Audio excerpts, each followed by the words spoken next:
Good afternoon to you. Mark Sutton with HurricaneTrack.com here with your hurricane outlook and discussion. It is now Sunday, the 26th day of July 2020, and our plate is full with a lot to talk about.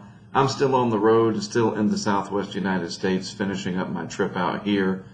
I'll be back home in North Carolina tomorrow evening, but as you've seen along the way, I've been producing these updates, and Hanna, of course, now inland over Mexico, and we can see that here. We're going to discuss this in more detail in a moment because there is a significant flood threat still going on in association with Hanna. This is our invest area, as it is called, 92L, with a high chance of development over the next several days. And then, of course, we have to talk about Douglas here.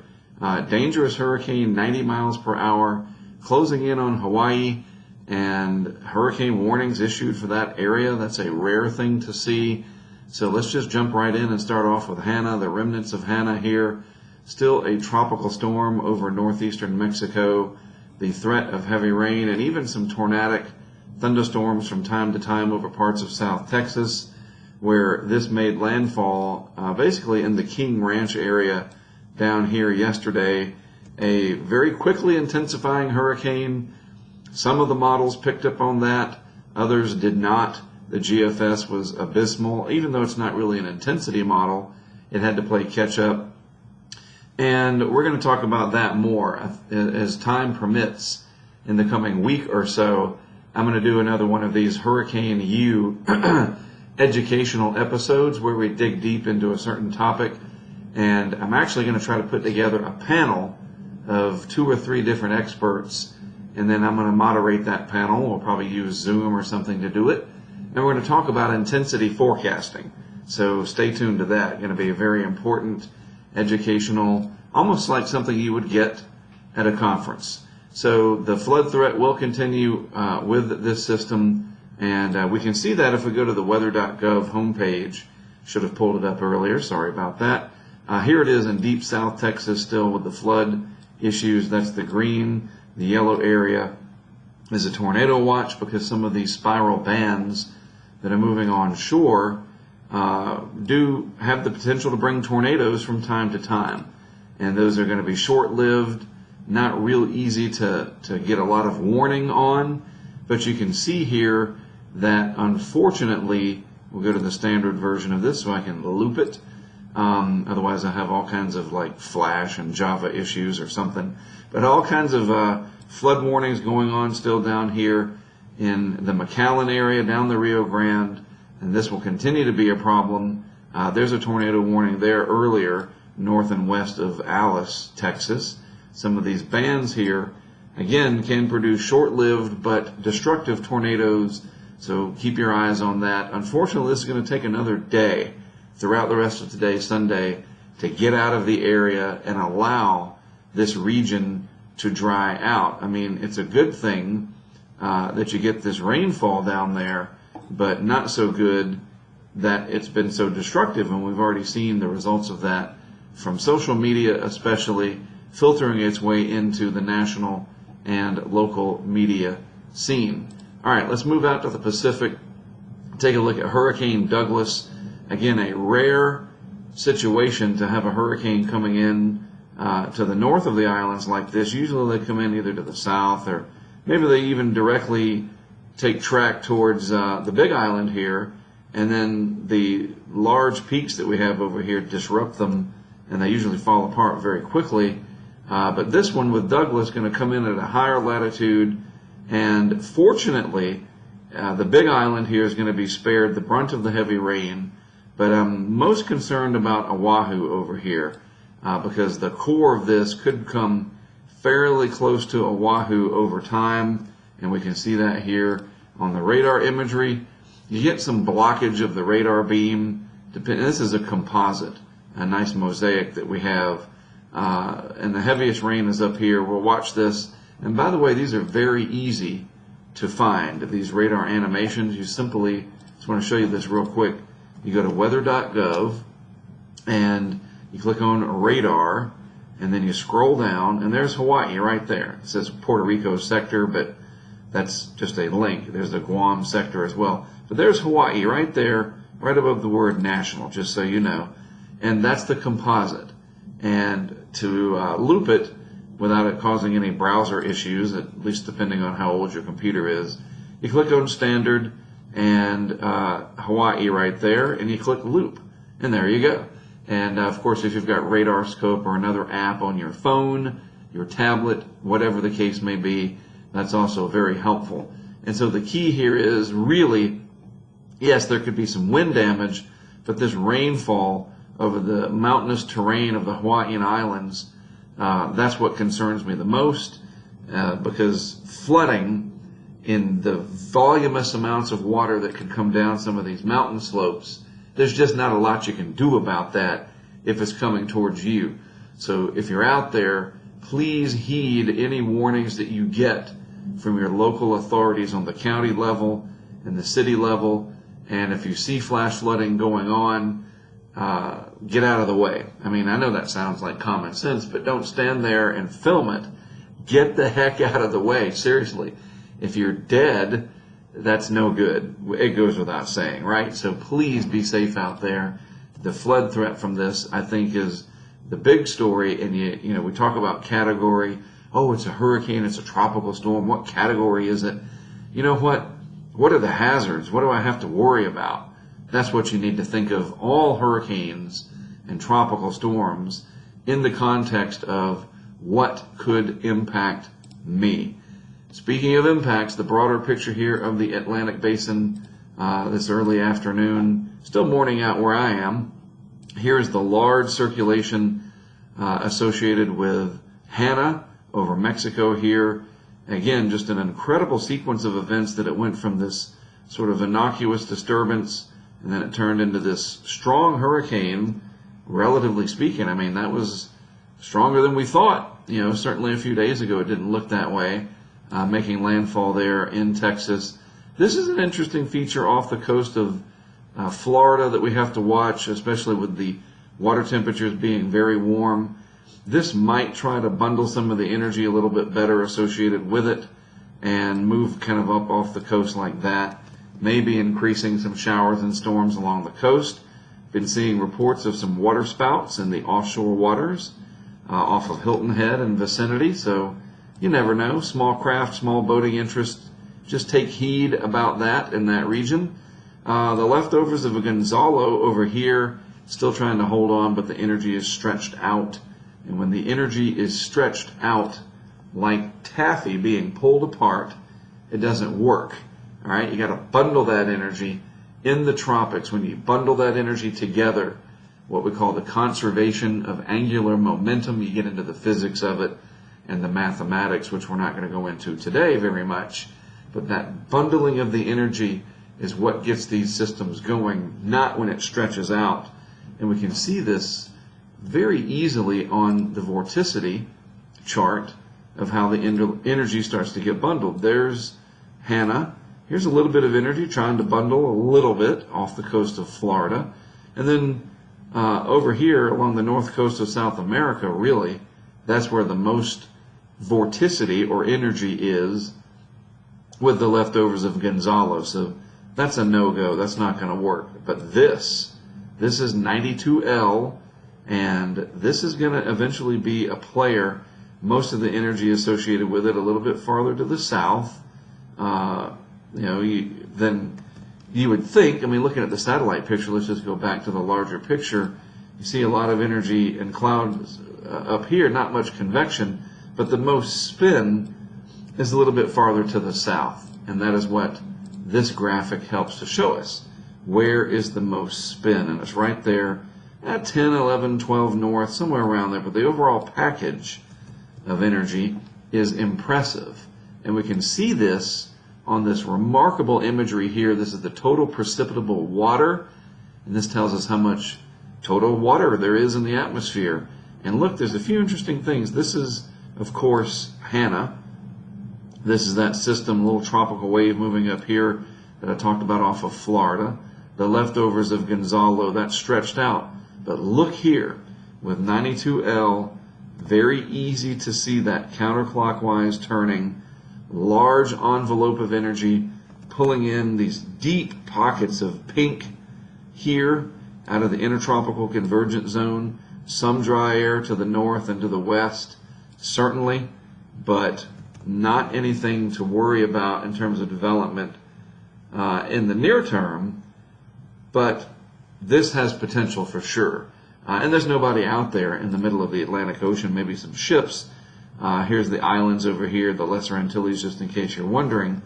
But this has a lot of potential down the road, and we will look at that from here on out, all right? So the track guidance here, this is interesting because it's fairly tightly clustered. If you draw an envelope around this, discarding the two greens there in the red, the TAMB, or the TAB, and the tab, this is the medium and the deep version. This is what I'm most interested in, these models here, and it's fairly compact. You don't see, and what do I mean by that? We don't see like one going this way and some over here. There's pretty good convergence in the more reliable guidance at the longer ranges. And again, these are getting into all the different models and what they mean. I'm less concerned about these two. Let's just put it that way. And in fact, this red one right here, crimson color, the TVCA, that's usually the consensus that we look at. And that's a pretty good indication. And you can see this is the 12Z or 12 UTC guidance. We can see that right there. And a good deal of the more reliable modeling does seem to indicate this goes through parts of the Lesser Antilles. No threat, I think, at all from Barbados and points south. You never say never, but I highly doubt it. The trajectory on this is going to be more to the north unless it takes longer to develop. And that is a key here to take into consideration. The longer this takes to develop, the more west it's going to get before it starts going more north. And there's a lot of reasons behind that that we can get into later as we analyze this. We're going to be talking about this for the next 10 days. So this is just the beginning. But that's one key to this. The longer it takes to develop, the more this guidance envelope will just gradually shift. You can just pick all that up and start shifting it south and west a little bit more the longer this takes to develop. So I'm not real concerned about Barbados, St. Lucia, St. Vincent, the Grenadines down here, Grenada, Trinidad, Tobago. I'm not too worried. But again, if this goes more west before it starts to sort of feel the atmosphere and fill out into the atmosphere to be tugged more north, it's all about the steering layers and all of that. Again, we can get into that later when this does develop. But again, the longer this takes, the more west it gets, I do believe. And speaking of developing, the intensity guidance is pretty bullish here. This is a really good consensus overall. Up it goes. What we don't see, and this gives us confidence in the fact that this should develop, we don't see a bunch of them like this, you know, and then a couple of them up here that are crazy with a lot of divergence. There's still some decent spread overall, but the overall envelope, the general trend, is up for intensity. Why is that the case? Well, generally speaking, water temperatures are warm. We know that. The environment is getting more favorable overall. More moisture in the atmosphere. I showed you that on the total precipitable water animation. And the time of year, the climatological background state, is getting ever closer to normally being more favorable. And then you add to the fact that we're already in a favorable pattern. We had Gonzalo develop out in this area, and now this one is probably going to get a name while it's in the main development region. That area out here, and what am I talking about? That area out here between Africa and the Lesser Antilles, you know, Gonzalo developed down in this area. This will be the second to get a name, I do believe. And if you've seen my videos over the last few weeks, I've talked about that if we got 1 to 3 in the main development region before August, I felt like we would have a significant chance of having a hyperactive season. So this could be number 2. And that is really telling when that happens before August. So there's the intensity. What about the global models? You've got your intensity models and eventually the hurricane-specific intensity models, the HWRF as it's called, the HMON, these are all computer models that just focus basically on the tropical system, not the globe as a whole. This is a global model we're going to look at here, the Global Forecast System, the GFS. And we're looking at about the 850 millibar layer of the atmosphere. It's about 5,000 feet up. And again, we're examining that vorticity right there. That's the pocket of energy that I showed you on the vorticity map. Now this is the numeric prediction for that from the Global Forecast System, the GFS. So let's take a look as this goes out. We're going to go to 72 hours, and then we're going to switch domains and kind of close in on it. So here's 36. That vorticity gets more and more bundled by 60 hours, definitely trying to come together. And it's south of this well-established thick layer of air. We call this the ridge. There it is. And these height lines indicate these are almost like contour lines in the atmosphere. So the air is pretty thick out here, so to speak. The ridge is stout. And so that keeps it generally moving off to the west-northwest. Now, the stronger this would be, the more south this would be. And the weaker this is, the more north this is. That ridge kind of helps to hold the tropical system down into the tropics. And as the ridge expands and contracts, it allows this tropical system to either gain or lose latitude, moving more north or south, conversely, depending on how big the ridge is or how little the ridge is. As it expands and contracts and moves, it's all very complicated. And we're trying to figure it out using math here and physics. It's pretty amazing. Notice, too, this other large piece of energy. We have to watch this as well. If that were to develop, oh my goodness. Anyway, this is 60 hours out. Let's go on to 72. And this starts to get going pretty well there. And let's just move on over to this domain right here. Now we kind of close in a little bit. So the same time frame as this, but it's 72 hours out right here. Now, just to point out real quick before we get into it, Jack Sillen over here that I often refer to, he's the weather.us and the weathermodels.com genius, I call him. He's great, young man, still in college. And so we're going to refer to him a lot. And other people, you're going to see me talk about them because I rely on the consensus of other smart people. So this is what we're talking about. There's the large envelope of energy, and it's not too notable today, and that's what Jack talks about. There it is. But once the system, and it's kind of over cooler water today, relatively speaking, but once it gets farther to the west, and right now it's located generally right in here, but once it gets over to about right here, it's got a lot more. I'm sorry, I'm too far north. Come on, Mark. Know your lat long. It's down about right here. And once it gets over to about right here, the water temperatures significantly increase. But not just the temperature at the surface. The water temperatures below the surface there, in the flesh, if you will, of the ocean, also are warmer, deeper, and you have higher ocean heat content. And that's really going to allow this to develop faster once it gets farther to the west. And that's what we see here at this point in time. It's at 53 degrees longitude and almost 17 degrees latitude. Awesome tool here from Tropical Tidbits. And it's starting to develop. So the islands over here, Guadeloupe, points north and west from there. In the GFS modeling here, it's not too much of a concern. This is 3 days out. How accurate is that? It just depends. By 4 days out, it's well to the northeast of the islands. So at least on this run of this model, it would not be much of a concern for the islands of the Caribbean.